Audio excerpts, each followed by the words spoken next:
வணக்கம். வாங்க, இன்னைக்கு ஒரு சுவாரஸ்யமான விஷயத்த பத்தி பார்க்கலாம். ஒரு மொழியோட எழுத்துக்களை கத்துக்கிறது ரொம்ப பெரிய சவால் மாதிரி தோணும் இல்லையா? ஆனா தமிழ் எழுத்துக்களுக்கு பின்னாடி ஆச்சரியப்படுற அளவுக்கு ரொம்ப சிம்பிளான, அழகான ஒரு சிஸ்டம் இருக்கு. அந்த நேர்த்தியான கட்டமைப்போட ரகசியத்தை தான் இன்னைக்கு நாம தெரிஞ்சுக்க போறோம். இந்த நம்பரை பாருங்க, 247. அடேங்கப்பா, ஒரு மொழியில 247 எழுத்துக்களா? இதெல்லாம் எப்படிங்க கட்டுக்க முடியும்னு தோணுதில்ல? இது ஒரு பெரிய மலை மாதிரி தெரியுது இல்லையா? சரி, அந்த கேள்விக்கு தான் நம்ம இப்போ பதில் தேட போறோம். இவ்ளோ எழுத்துக்கள் எப்படி ஒரு தர்க்கரீதியான அழகான அமைப்புக்குள்ள வேலை செய்யுதுன்னு பார்க்கலாம் வாங்க. இந்த சிஸ்டத்தை புரிஞ்சுக்கிறதுக்கு முதல்ல எழுத்துனா என்னன்னு நாம சரியா தெரிஞ்சுக்கணும். இலக்கணப்படி எழுத்துங்கிறது ஒரு வார்த்தையோட அடிப்படையான சத்தம். அது வெறும் ஒரு சிம்பல் மட்டும் கிடையாது. இப்போ இந்த மொத்த சிஸ்டத்தோட மைய புள்ளிக்கே வந்தாச்சு. இதுக்கு அடிப்படையே ரெண்டு விஷயம்தான். அத ரொம்ப அழகா கவிதையா உயிர் மெய்ன்னு சொல்லுவாங்க. அதாவது ஆன்மாவும் உடலும் மாதிரி. முதல்ல அந்த 12 உயிரெழுத்துக்கள். பேருக்கேத்த மாதிரி இதுதான் மொழிக்கு உயிரை கொடுக்கிற ஆன்மாக்கள். இந்த சத்தங்கள் தான் ஒரு மொழிக்கு ஜீவனை கொடுக்குது. இந்த ஆன்மாக்கள் கூட ரெண்டு வகை இருக்கு. ஒன்னு குறுகிய ஓசை, அதான் குறில் எழுத்துக்கள். இன்னொன்னு நீண்ட ஓசை, அது நெடில் எழுத்துக்கள். ரொம்ப சிம்பிளான ஒரு பிரிவினை தான் இல்லையா? அடுத்து 18 மெய்யெழுத்துக்கள். மெய்னா உடல். எப்படி ஒரு ஆன்மா இல்லாம உடம்பால தனியா இயங்க முடியாதோ அதே மாதிரி தான் இந்த மெய்யெழுத்துக்களும். அது முழுமையா ஒலிக்கிறதுக்கு ஒரு உயிரெழுத்தோட துணை கண்டிப்பா வேணும். இங்க பாருங்க, இந்த மெய்யெழுத்துக்களை கூட எவ்வளவு அழகா 3 குடும்பமா பிரிச்சிருக்காங்க. சத்தத்தோட தன்மையை பொறுத்து வல்லினம், அதாவது கடினமான ஓசை, மெல்லினம், மென்மையான ஓசை, அப்புறம் இடையினம், ரெண்டுக்கும் நடுவுல இருக்கிற ஓசை. எல்லாத்துலயும் ஒரு சிஸ்டம், ஒரு அழகு இருக்கு பாத்தீங்களா? சரி, இப்பதான் அந்த மேஜிக் நடக்க போகுது.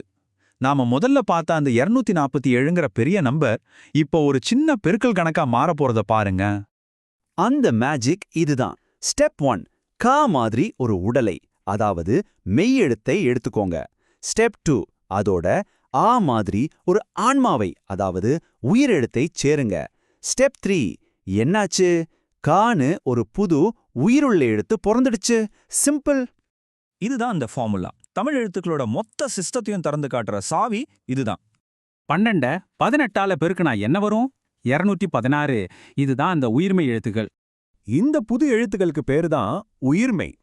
அந்த பேர்லே பாருங்க, உயிர் மெய், அதாவது சோல் பாடின்னு அர்த்தம் இருக்கு. இதுதான் இந்த சிஸ்டத்தோட அசல் அழகு.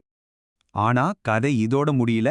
இந்த உயிர் மெய் உயிர்மெய்ன்னு எந்த கேட்டகரிக்குள்ளேயும் வராத ஒரு ஸ்பெஷல் கேரக்டர் இருக்கு. அதுதான் கா, ஆயுத எழுத்து. சரி, இப்ப எல்லாத்தையும் ஒன்னா சேர்த்து பாப்போமா? நாம ஆரம்பிச்ச அந்த 247 நம்பரை திரும்பவும் கொண்டு வருவோம். இங்க பாருங்க, 12 உயிரெழுத்துக்கள், 18 மெய்யெழுத்துக்கள், இது ரெண்டும் சேர்ந்து உருவான 216 உயிர்மெய் எழுத்துக்கள். அப்புறம் அந்த ஒரே ஒரு ஸ்பெஷல் ஆயுத எழுத்து. எல்லாத்தையும் கூட்டுனா மொத்தம் 247. ஆரம்பத்துல நம்மள பயமுறுத்தின அந்த பெரிய நம்பர் இப்போ எவ்வளவு எளிமையான லாஜிக்கலான ஒரு கணக்குன்னு புரியுதுங்களா? இந்த எழுத்துக்கள்லாம் வெறும் சத்தம் மட்டும் இல்ல, அர்த்தமுள்ள வார்த்தைகளை உருவாக்குற பில்டிங் பிளாக்ஸ் மாதிரி. அது எப்படி செய்யறதுன்னு சுருக்கமா பார்க்கலாம். நிறைய எழுத்துக்கள் ஒன்னா சேர்ந்து ஒரு அர்த்தத்தை கொடுக்கும்போது அதுக்கு பதம், அதாவது சொல்லுன்னு பேரு.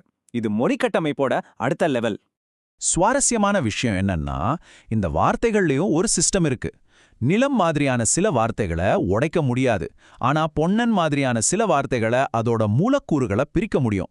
சோ எழுத்துல ஆரம்பிச்சு வார்த்தை வரைக்கும் எல்லாத்துலயுமே ஒரு தர்க்கம் இருக்கு. சரி, இப்போ நாம முடிவுக்கு வந்துட்டோம். இந்த எழுத்துக்களோட லாஜிக்கலான அழக ஒரே ஒரு தடவை ரீகேப் பண்ணிடலாம். நம்ம மனசுல நிக்க வேண்டிய முக்கியமான விஷயம் இதுதான். நாம பார்த்த இந்த 247 எழுத்துக்கள் கொண்ட பிரபஞ்சமே வெறும் 30 அடிப்படை சத்தத்திலிருந்து தான் உருவாகியிருக்கு. 12 உயிர், 18 மெய். இந்த 30 சத்தங்களோட நேர்த்தியான ஒரு காம்பினேஷன் தான் இவ்ளோ பெரிய எழுத்து முறைக்கே ஆதாரம். இந்த இலக்கண அமைப்பு வெறும் ரூல்ஸ் மட்டும் இல்ல, இது பல்லாயிரம் வருஷ இலக்கியம், கலாச்சாரம், அறிவோட திறவுகோல். இந்த அழகான எழுத்துக்களை வச்சு அடுத்து என்ன கதைகள் சொல்லப்பட போகுது?